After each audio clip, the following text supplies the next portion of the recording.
What's up, everybody? This is Black Guy Senpai. Sorry for the no episode last week. We were suffering from technical difficulties on my end. But this week, I promise you that we are going to have an exceptional show. Today, I have TisSkill with me, and I Hey, have what's up? Zay. Today, Hey, we're gonna talk about a couple things that are near and dear to our heart, which are some Aquaforce, just some testing results, and then like just some things that have been happening around the world with Aquaforce. So apparently we've topped a couple times over in Japan with EBO2. Some of them were local tops, some of them were actual tournament tops. Um, from what I've seen, a lot of the builds are I know very. we for sure topped in a VGCS, like top 8. Wait, We what have was two that? tops in a, we have two tops in a VGCS top 8. I don't know. Yeah, which is really good. And like a lot of the builds from what I'm seeing is just like they're all streamlining like every single build played Maelstrom. So all the people that are like Maelstrom's bad, not really, because if everybody's playing Maelstrom and they're topping, out of the three that I've seen that have topped and one of them a VGCS top, can't be that bad.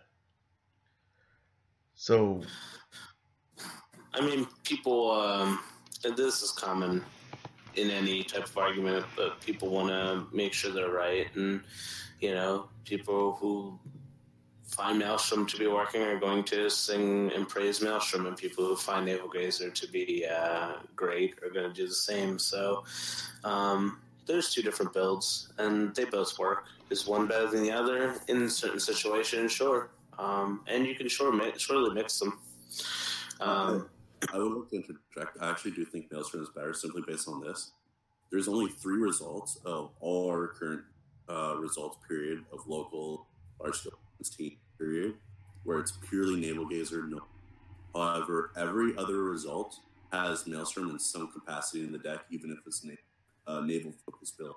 So you can't say that Maelstrom is a bad card. And since Maelstrom is actually showing up a lot more in builds than Naval Gazer is, I think it's easier to argue that technically.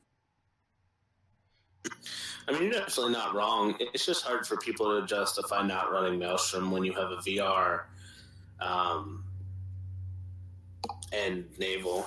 I mean, are you going to run Gundakis? A great budget option though, but like I'm not bashing the deck means.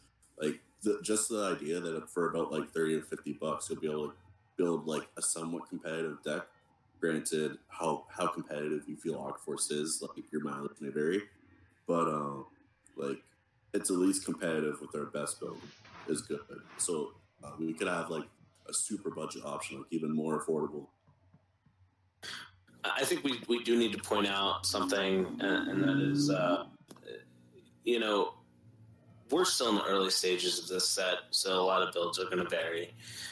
Naval Gazer definitely looked better initially, and we found in testing that Maelstrom seems to be better.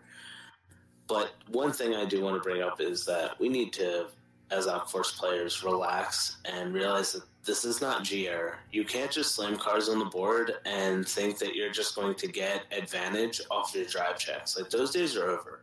We need to start realizing we have to think out our plays, we need to be methodical, and we need to think ahead. What if they hit a trigger here? Is this card going to be useless? Like, we really need to start doing that, because I've seen some players, especially on card fight area, where they're just grade 2 rushing and they're throwing their whole hand out, and I hit one defensive trigger and the turn's over. Yeah, like grade 2 a lot of the time is how you lose with the deck now. Like you have to play a very controlled, like well thought out. I feel with it, it's a lot of like give and take, almost like a mental chess match with the deck. I feel, and like gaming your hits so they coincide with Maelstrom's restand, denying them damage. And I feel like when you get it down pat, when you get that play style, like it feels really good.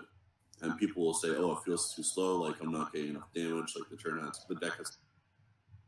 I can last surprisingly a long time. It gets much more like if you just play it right, because like you're crippling their offense, you're hitting their hand a lot because they don't want your stuff to restand. You're forcing them to constantly call rear guards to replace rear guards. Like, that stuff all adds up.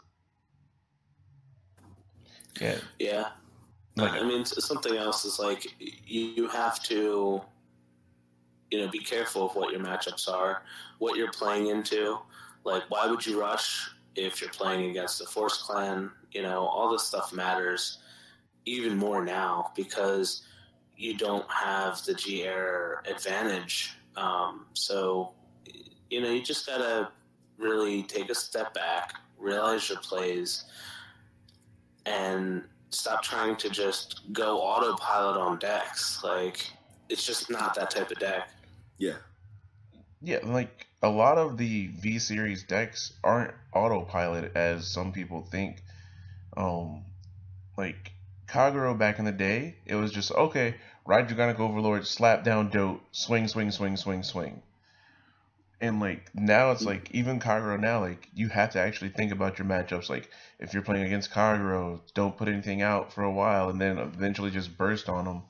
Uh, if you're playing against Royals, let them go ahead and do their stuff, and then you burn them down, and then you start doing all your stupid stuff. But then you just ride waterfall, ride waterfall, ride waterfall, and then you win.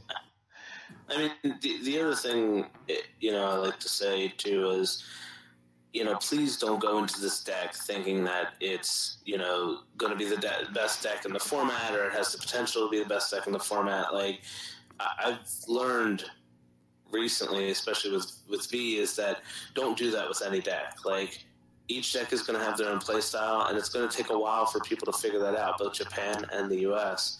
So, I know a lot of people throw around, oh, this is the best deck in the format, and that's the best deck in the format. But I know a lot of people who said Kagero was going to be the best, and wound up OTT being the best. And that just is what it is. People are going to be right. People are going to be wrong. This is life, people.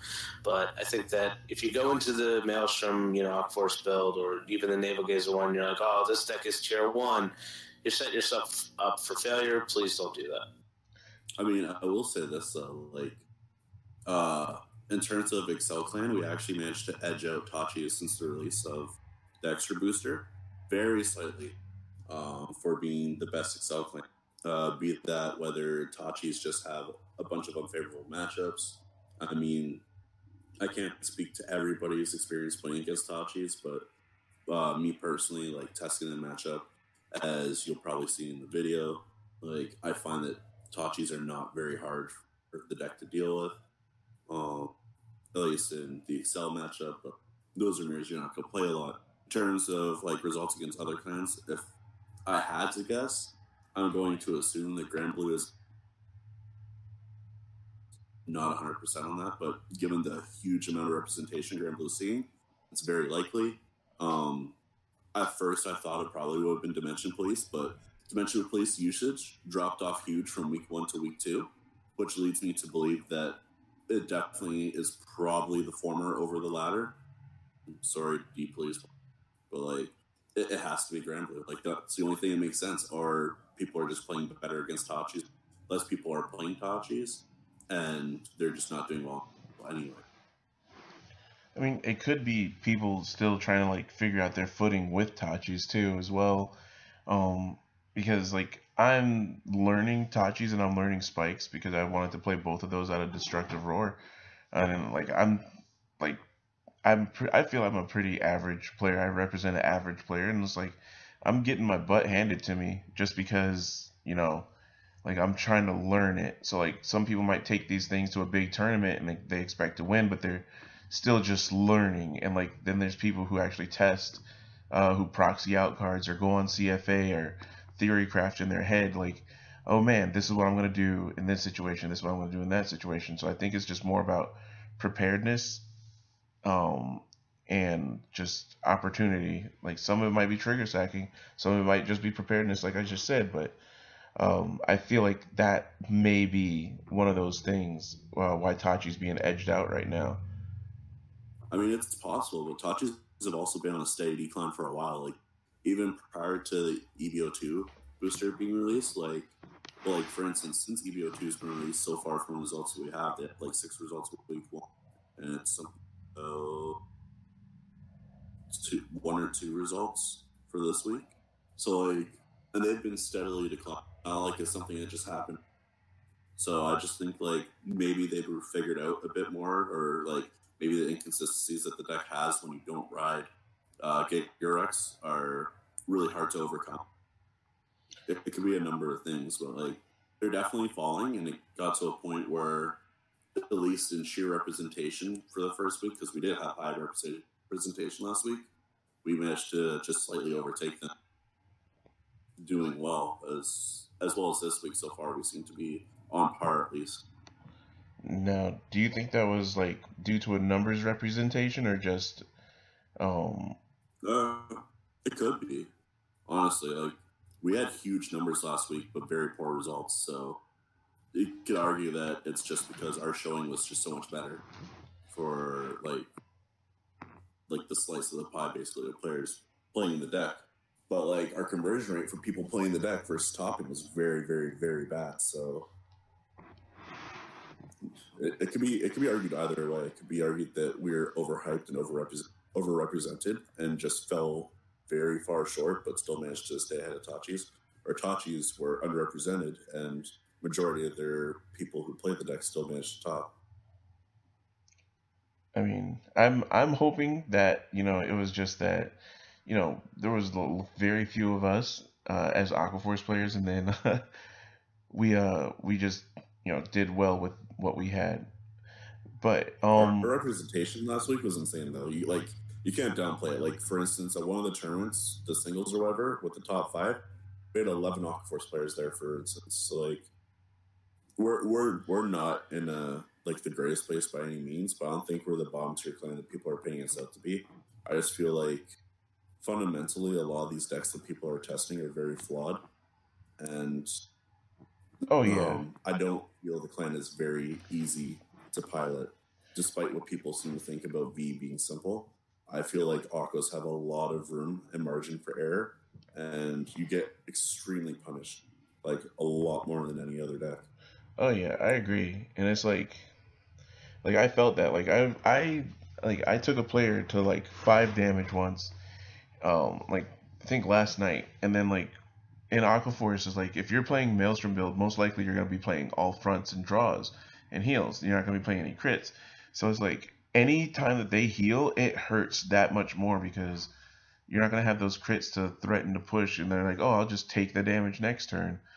And Yeah, then if they hit a trigger, you're kind of like it's gonna be that much harder just to climb over that. But like I feel that's what most Excel clans like suffer at. To start up the next topic, like I think Excel as far as a design point in a vacuum, we look fucking amazing. But um it like just in fails to come together. yeah, like but yeah, it just fails to come together because they feel like I think Bushy Road came up with that as well. They're like, okay, we're gonna make it like this, but then we're gonna make all the cards like this. So like we got peanut butter and then we got like mayonnaise on the other side for our card skills. No, I mean, it really just comes down to Excel lives and dies by the advantage that we can get off of the cards. So, I mean, yeah, sure, we get to attack a bunch of times, but if you're not drawing cards, a tactical player can identify, okay, so he just drove check triggers, which means he's not going to have rear guards. So if I attack his rear guards, he's screwed. I mean, so it's like you want to see triggers, but you want to see your units because you don't have draw. Otherwise, it's tough as Excel. Yeah, I it's think like one of the faults of Excel too is we're bounced around the fact that we have arguably probably the best trigger in Vanguard. Offensively, like if you just fill your front row, you're looking at a minimum of plus 40k guarding power, like spread across units, which is really strong.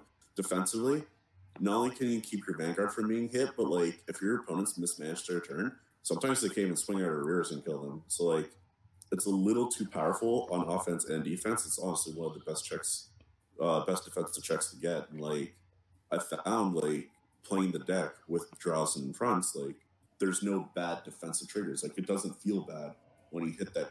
Like when you hit that crit, like hitting your front defensively is amazing sometimes, especially in Excel mirrors. It just feels like we're living and dying by these front trigger.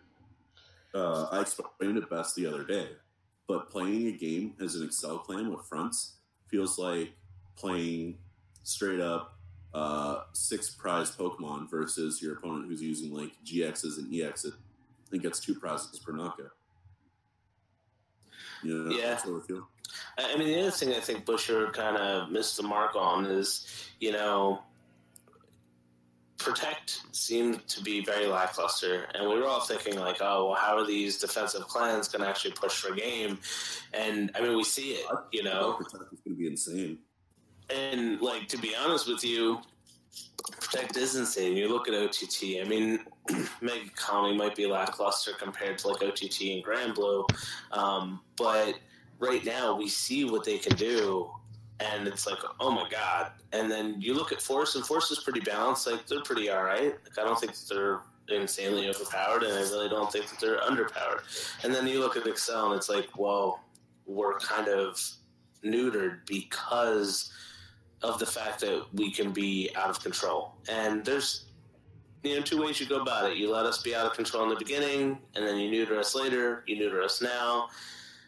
I don't know why they're doing this, but it seems like we've gotten like really, really neutered, and it just feels bad.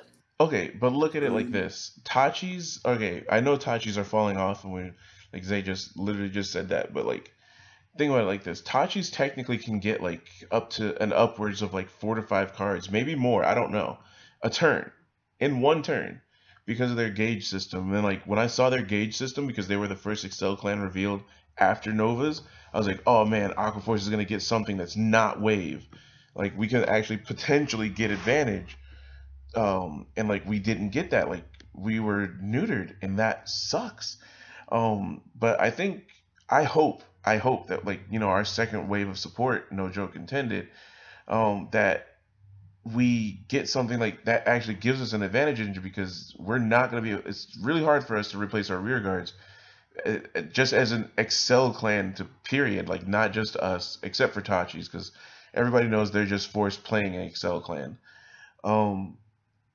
It's just hard for us to replace stuff, and it's like we don't want to have to guard with our rear guards that we do get off our drive checks, because we don't drive check triggers. But when we do, we don't want to have to spend it all just taking all of their face hits to our vanguard and then blocking our rear guards. We want to be able to protect ourselves too, and it kind of sucks that we're stuck in this position. Like if they would have made Aqua Force, like, and then tone down some of our restanding, just like give Title the restanding skill, and that's it. And then maybe one. I don't think us being Force is a solution. No, I I don't. do think that restanders outside of Force are very lackluster, and they didn't really like think about that beforehand. Like restanding Vanguards, like restanding for 15k feels like crap, whereas compared to Dragonic Overlord is restanding for 33. Like it's not even the same. No, nowhere near the same. And it's like defensively, like if they hit a trigger and we restand for 15, what the fuck's that gonna do? Most likely, if you're playing against overlords, you're not gonna hit anything, unless it's a rear guard, and that goes with any other clan. If they hit a trigger, you just stuck at swinging at rear guard and slowing down your tempo, because most likely. I don't know if this is going to happen, and this kind of goes with what Zay said, is that they tuned out, Excel plans down for 2 reasons. 1, the Excel circle, and 2, the front trigger, because front triggers are very powerful. But so there's a comment that was said that front triggers at the moment are strictly to Excel. Now I don't know if this is 100%. You guys can correct me if I'm wrong. But if they intend to bring front triggers to the rest of the clans, No. Like, let's take a minute and think about that. No. Okay, imagine overlords with fucking that shit. Or imagine shadow paladins with that shit. Well, they won't have a front to use a front trigger, but you know what I mean. Like a protect. Still, I think like they'll still manage to rear guards. Like I don't know. It's rough when you think about being bounced around a trigger, but I get it in a sense because like when you don't hit the front trigger, like it feels bad. When you hit the front trigger, you can blow games wide open. Yeah. Like it's just really powerful. And being bounced around this mechanic that's purely RNG, like it feels awful. You hit the front trigger on the first maelstrom swing, and it's like the floodgates have opened. Like now all of a sudden, especially if they're on grade 2 still, your opponent has to guard 32K swings or something like that on Excel and just get blown out. You can easily put somebody on your grade 3 ride turn when they're still on grade 2. And this is why you don't need to rush from 1 to 5 damage, just like that. Oh yeah, because Maelstrom's going to hit. I mean, there's no way that they're going to be able to guard, 32 plus.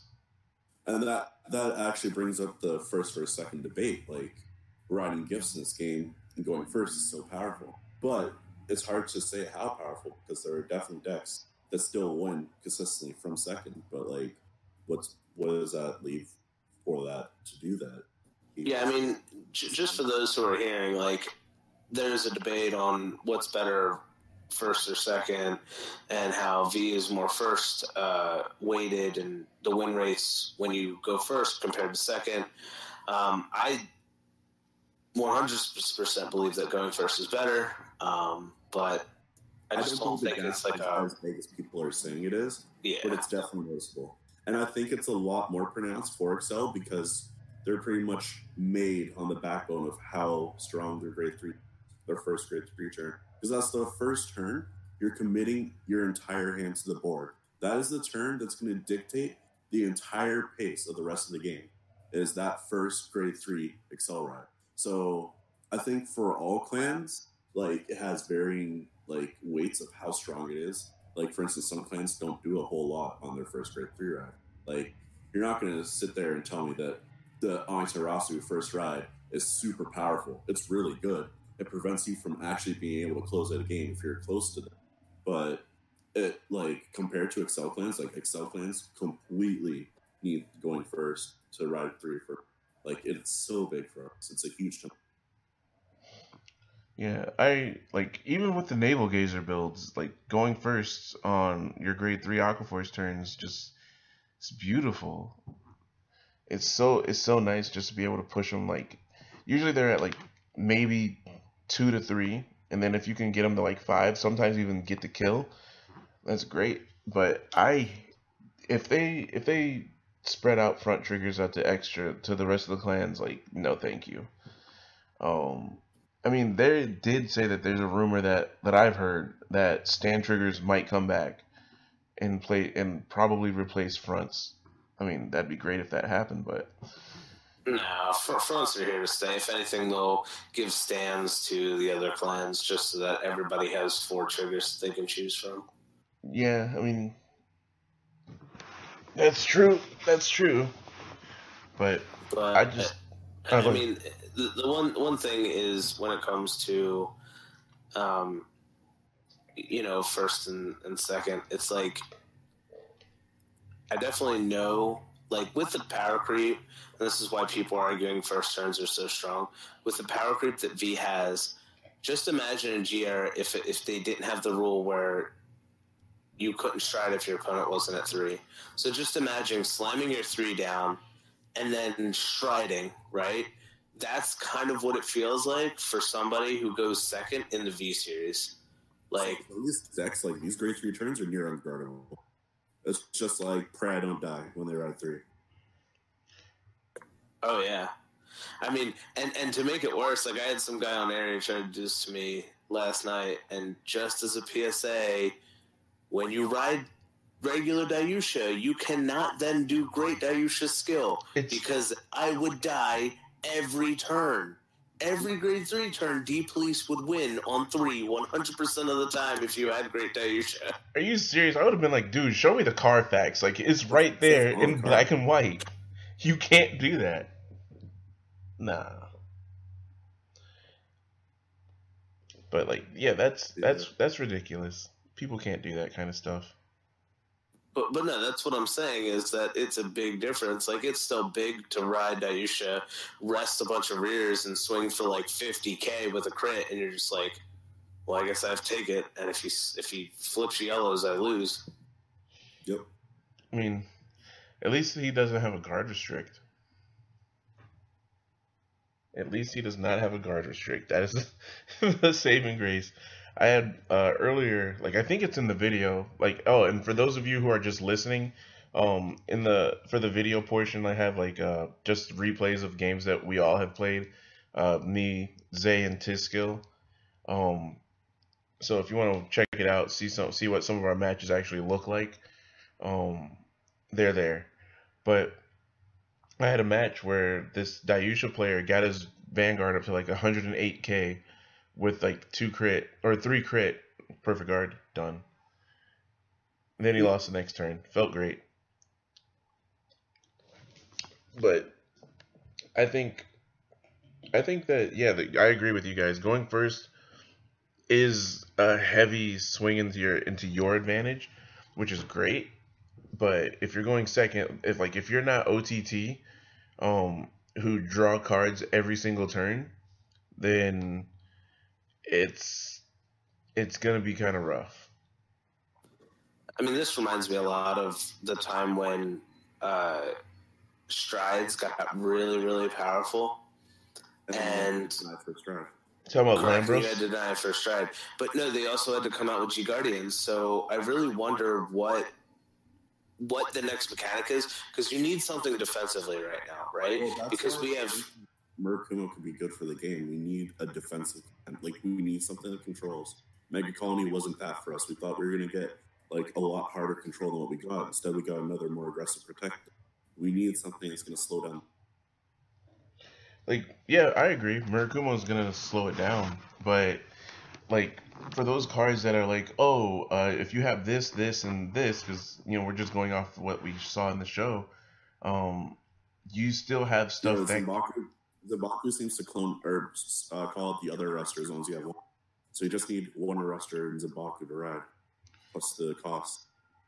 At least for what it seems. Yeah, but I don't think one deck is going to fix a fundamental flaw within the game. If it's overrepresented because it has a good matchup and everything, it definitely could. I mean, sure, but it's still not gonna stop the pressure that's felt when somebody rides 3, gets their gift. That's true. So you got to look at it as somebody rides 3, they get their gift, they get 10k, they get whatever. I mean, Protect's the only one that really, when they ride grade 3, it's not really that much of a power creep. So, yeah, I mean, they need some sort of defensive thing. Like, I get it. The triggers are higher, and I get it. You can guard with any grade, and that's all fine and dandy.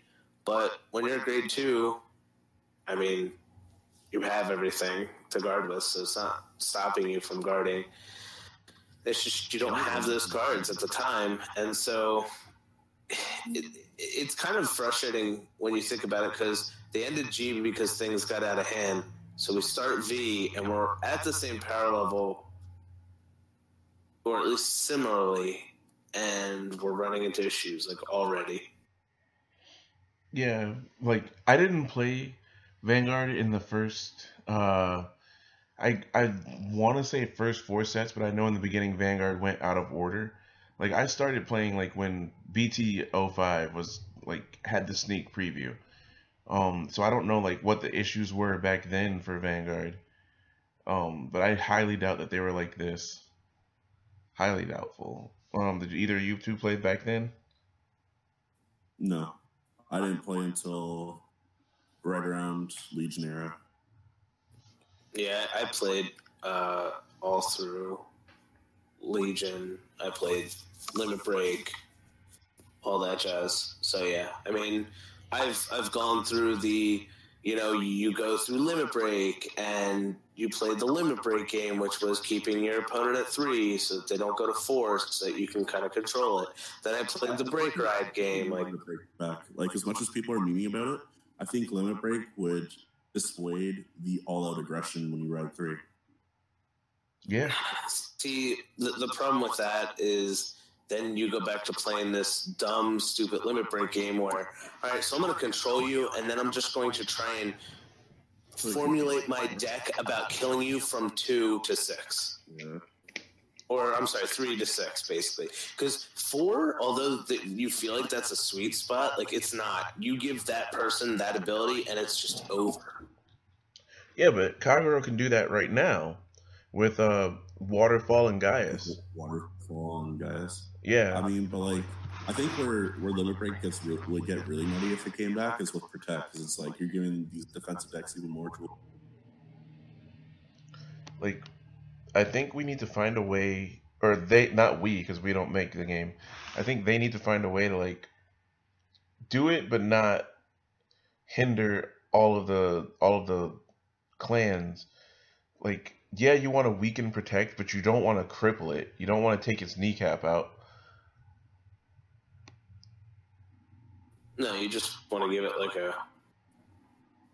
huge sword, like they have. Like, I mean, I get it, but Protect seems really, really strong.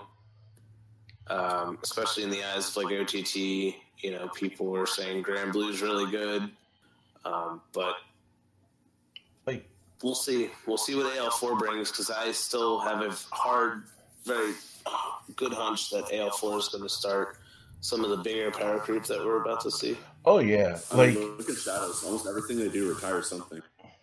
yeah. Which, when did that happen? When did Shadows become better at retiring than Kagero? Well, no. Shadows are consensual retiring. It's like Blaster Pale Moon, Dark. honestly, Pale Moon as a clan is a clan that's always frightened me every time it gets support, because it's like always so close to being too consistent to being broken. Yeah, if Pale Moon get consistent, like, sorry to say it, I'm gonna hop on Pale Moon, especially like since they got Lukier or Lukier, however you pronounce it. I don't speak French. Lukier. But no, I mean, to be honest with you, I still think Excel's going to get the neuter treatment until round the second wave of support. Because right now, if they make any Excel clan just straight up OP to the point where they get the advantage, they get the attacks, like they're just the game would destroy itself. Like, as much as people complain that Protect is a little bit too good right now, they're not like so overbearing that you just want to quit the game. No, I don't think so. But Excel can do that to this game. Excel can literally, from the moment you ride grade 3, you can die every single time. Yeah, like, I played Duel Masters for all about like 2.5 months, and the best deck in that game, from what I saw, was Light Rush. And like, I remember you just use Lyra, you control their board, and you rest all their units so they can't block or anything like that, and then you just go, you swing, you break all their shields, they're done. Like, I think that's what they're basing it around. Like, Excel could do that. Excel could do that, because imagine if imagine if Diamantes didn't have the discard effect, and we got the keep hand, and he didn't lose the 3K. Or imagine if like Maelstrom was third or more. Like, every single attack would be threatening. Diamante's swings would actually be worth blocking. Like, people would actually have to reconsider doing some of that stuff. And if fucking Dorothea was not Counterblast 2 for just a +8,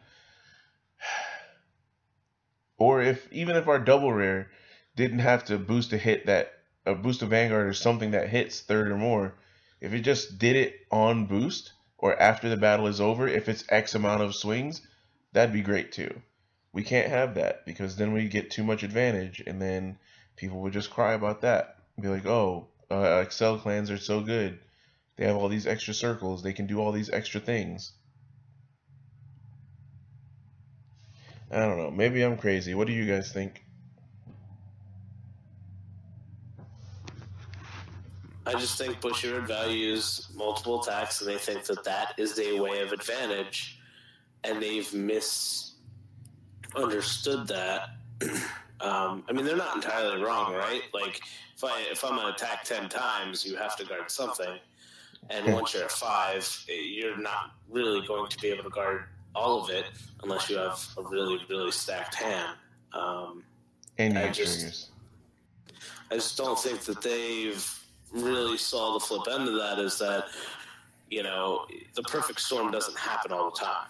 No. No, it definitely doesn't. Like, especially for one of my friends, like he just happens to get every single card that he needs. And then I pick up a deck and play it, and it's like, oh look, you're gonna draw your triggers, drive check your rear guards, and your grade stuck at 0.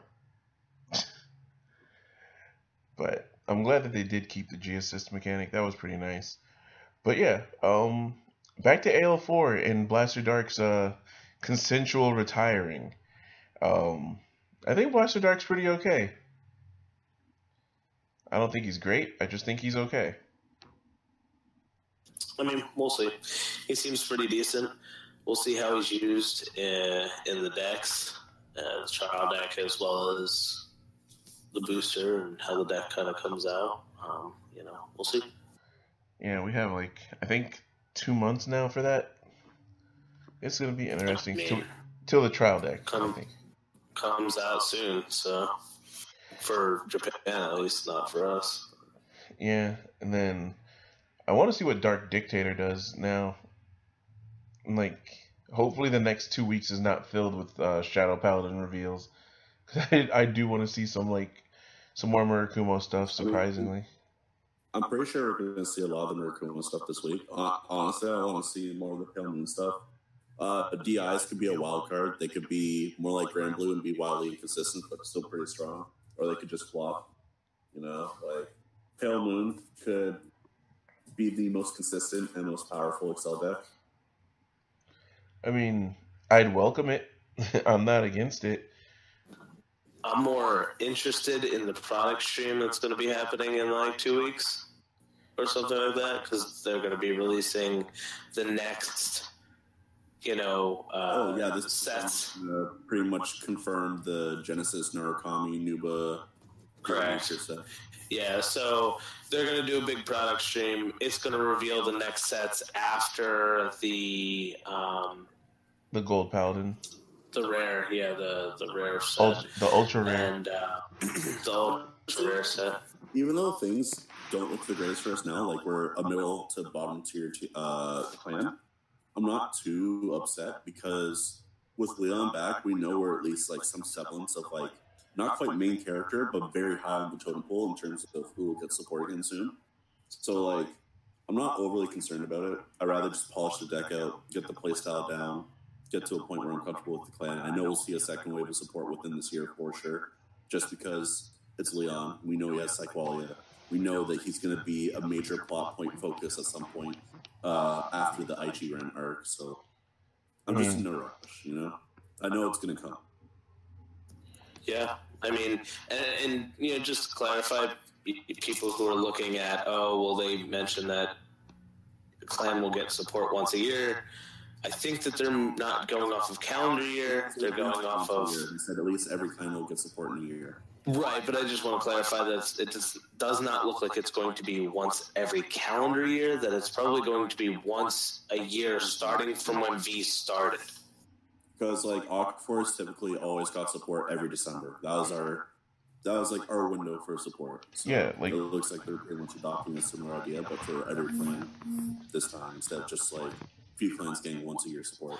And we know the mini booster is coming to English already. That has a release date. So that means Royals and Kagura are getting their second round of support, even if it's small. And if they continue with the mini boosters, I mean, it is what it is. It's not really that much support because you're looking at 4 cards and the rest are reprints, which, once again, benefit the market and such, so that your waterfalls don't wind up being an $80 card later on. I also like the idea of mini boosters because I don't like Giera.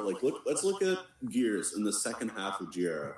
So they got set 7 support, they got set 9 support, they got Gears of Fate, they got set 11 support, set 12 support, set 14 support, and a trial deck, all in this latter half. I don't ever want to see a product release schedule again where the clan's only in is in 5 of 7 main sets in the latter half of the year. That's disgusting. All those spots could have went to other clans who really needed it. Like, you wouldn't have had a situation like GBT 13 Aquas, because you wouldn't have stuck Aqua Force, which were a clan that was Aqua Force were the only clan that had an apostle in it, and were a villain tier status clan that didn't get 2 rounds of support within a small period of time to kind of like diffuse how much cards we were going to get in that set. Like, everybody still gets mad about how we got all the cards in the set, but like, when you think about it, every other apostle had 2 sets around that time, right? So they had time to kind of like slowly bleed the sets, or bleed the support into the 2 sets, whereas Aquas were just like, bam, all these cards, you're like a fourth of the set. Every other once a year clan in there got cucked for it. Like, it wasn't fair to Kuma, it wasn't fair to Spikes, it wasn't fair to what was the other clan? To Angel Feathers. Like, Yeah. like I think they Golds definitely were in should there have too. at least put up our support in some way, and that's largely attributed to the fact that they're just throwing the main character clans in every other set, and it was creating problems. Yeah, I mean, I definitely like the fact that the boosters are going down to 4 clans, because you're able to give a little bit more support. And then the extra boosters, I'm glad they're sticking with the 3 clan thing and almost pushing what. Although I'd love for them to bring nation boosters back, because I thought that was a really good idea. Oh, yeah. I thought if they didn't start V, that our nation was going to get a nation booster. That would have been so nice. But, I mean, we'll see. The mini boosters are fine, because if you're going to couple reprints, because that's the other thing people complain about, is that, Bushy Road picks and chooses which reprints, and sometimes it's a hit and sometimes it's a miss. I think they hit the reprints pretty good, especially if, for most situations. But if they continue where, like, there's going to be a 90% reprint of a set and 10% new cards, I think that's really smart. It'll cut down on the Berserk Dragons being expensive, the Airmos, the Waterfalls, and we don't want that. We don't want $20 Airmos. I mean, that's ridiculous. Yeah, we don't want it to ever get to a point where it's like, gee, we're going back for these cards is like a pain in the ass when they get new support, because the secondary market and the very messed up. Yeah, and with that being said, who wants to buy my high rarity Kagero deck? Get out of here. Actually, though, something that's relevant, though, since we're talking about reprints, there's still like a very large amount of strides from G-Era that need to be reprinted for said clans. Like, some of these strides are still pushing $30, $40, $50. Jesus. And like, especially since they're trying to make premium a legit format, like, they really need to look at another revival for a lot of these cards. Yeah, that was. Go ahead. I don't know. A lot of strides have gotten pretty low on prices. Like, I don't know which strides you're entirely looking at. I mean, Ganslot's still like, 25, 30, and maybe the Purge, but I don't know which ones. Like, Aqua only went down because of the reprint. He would have definitely kept his price tag, because it's impossible to find them. Yeah, I mean, but my opinion on the way they're doing reprints is we need to start standard off right now, and this will only benefit in premium later, and maybe they'll continue doing the box topper thing, but they might not as well, because you see in EB01, there's box topper reprints for Stride, EB02, none, and they could have done it for that. They could have done it for, maybe Grand Earth. They could have done it for, maybe, what's his name? Alexandros? Yeah, Dimax. So, but we'll see where they go. I mean, honestly, premium as a format is pretty lowsy right now, so I just let that do what it's going to do for a while until it kind of levels out. I like premium, honestly. Like, I like it a lot. I feel it's a pretty fun format to play. There's a lot more give and take. Like, you either give up the grade 3 ride turn with the gift or the first stride, which is a pretty good pull. Like, I feel it really balances out the mechanics. I feel premium is a lot of fun, and when things are more like when the dust settles and things are more calmed down, it will likely be the more competitive of the two formats. Yeah, we'll see. But I'm just really excited for this product stream, and I really want to know when other clans are going to get their next set support and how it's going to affect the meta, because I really hope that they're not going to give a bunch of clans second wave support and then they release like Link Joker or Gear Chronicle after that, because then we're going to play the catch-up game again. And this is the same reason why I don't like new clans coming into a brand new season, is then they have to get like 80% of all the sets because they have to play catch-up. Yeah. I mean, I wouldn't mind a world in where like Gears and Link Joker come in slightly weaker than everything else, so then they can appropriately tune them. I just hope they don't come in and just like shatter the meta when they get support finally, because that's what I'm worried about. Is those two in particular. Gears, because we've never seen a non-G era Gears, especially after GBT05. They've been more or less dominant for most of the year. And Link Joker, like, they're very polarizing. They're either really good or really bad. There's no in between. I mean, what do you mean? Schwarzschild Dragon was so great. Really bad. Yeah, like, I get it. Like, Aqua Force in BT13, I didn't look at the rest of the set. Saw Aqua Force, saw we got Tidal Assault, saw we got Tetra Drive. I was like, this is amazing. And then my friends played with Chaos Breaker, and I was like, I'm selling my Aqua Force. Yeah. So like, hopefully it's Link not like Joker that. is super polarizing. They either destroy the meta or they came and survive in it. Like, it's very hard to find any point in time where Link Joker just existed in a meta without like taking. I mean, that's part of the give and take, because Link Joker is a control clan, and we're a tempo / rush deck depending on who you ask. So it's a natural. You know, it would be lolzy if they just slapped Link Joker into Excel and was like, we don't care. No! It's like, if they make the leaders a protect clan, how hard is it going to be to deal with that? I think it would be extremely difficult, just because they're going to be like, if they still deal with deleting your Vanguard, and like if you don't have a grade 3 to re-ride, you're kind of screwed. Yeah, because before like the leaders got the Link Joker booster and then the Stargate booster levels of power, like the biggest drawback was after like they did all their deleting and stuff like that, commit the rear guard that way. Like, if you're giving them protect gifts, how are you killing them? Exactly. Especially when you're swinging for 0 or negative something.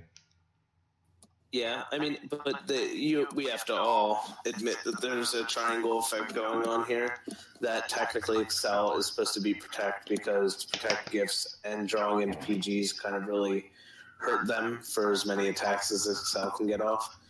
And then protect's supposed to be force, and force is supposed to be at Excel. Like, and that's just, you know, that's not ingrained. That's not like you should scoop if you're playing Excel and you see force. Like, don't do that. But there is a slight triangle going on, and that's kind of the way they designed the whole gift system. I mean, hopefully, like, there have been mumblings of a new gift, maybe, potentially. I don't think we're going to see a new gift, honestly. Like, okay. It could shake things up too much. Yeah, it would. And I think that's what they're probably going to do in, like, 2 or 3 years when the show catches up to the manga, to where there's a new protagonist and it's a girl. And she has, like, I don't know what clan it is, but I know it's just, like, none of our regular clans. Union Force, stop it. Yeah, that stuff. Like, they could do that. Like, that's the only time I would see them, adding in a new gift is with that. I don't think so. I think they just still add it to either Excel or Protect. If there's anything that would happen, they might start doing like hybrid gifts where you see grade 3s that have Excel and grade 3s that have Force. They might start doing that. I don't think there's going to be a new gift, and I sure hope there's not going to be a new clan. They can't even balance the gifts they have. Look at Excel clans. Like, yeah. Like, I hope they do that, and then that would like put in so much more like strategic deck building, instead of I'm playing Excel. I play 4 of this. I play 4 of this. I play this. Yeah, that. I think what they're going to do instead of hybrid gifts is they're going to give us grade 3s with different gifts. Yeah, that's what I meant. I'm sorry. Like playing Aquaforce and then playing it as a Protect clan with a new grade 3 that we've never seen before. Do you really want to play Aquaforce with Protect with like no cards in hand? No, That's hilarious. no, but I'm just saying, like, that's just an example. Or Aqua Force as a Force clan, then we could literally be Aqua Force, and then we could still use. We just can't use the grade 3s that give out the Excel marker. Or if you run both of them in the same deck, like whichever one you ride first is the only marker that you're allowed to get. It's like for people who do extreme fight for standard. Like, I know it's rare, but that does actually happen. That's the ruling that you have to do for extreme fight. Whichever grade 3 you ride first is the marker or imaginary gift that you have to use for the rest of that game, which is pretty okay, I think. But yeah, we're nearing an hour, so I'm gonna cut it here. But I do want to say we did make it to 200 subscribers. So thank you guys for helping us reach that goal. Later on this week, I'm going to put out a video detailing a giveaway because we did reach 200 subscribers. That is going to be sponsored by the Magic Satchel. If you guys want to visit that shop on eBay, go ahead and give it a girl. And this has been Black Guy Senpai, Tiz, and Zay. You guys want to give any shout outs before we head out?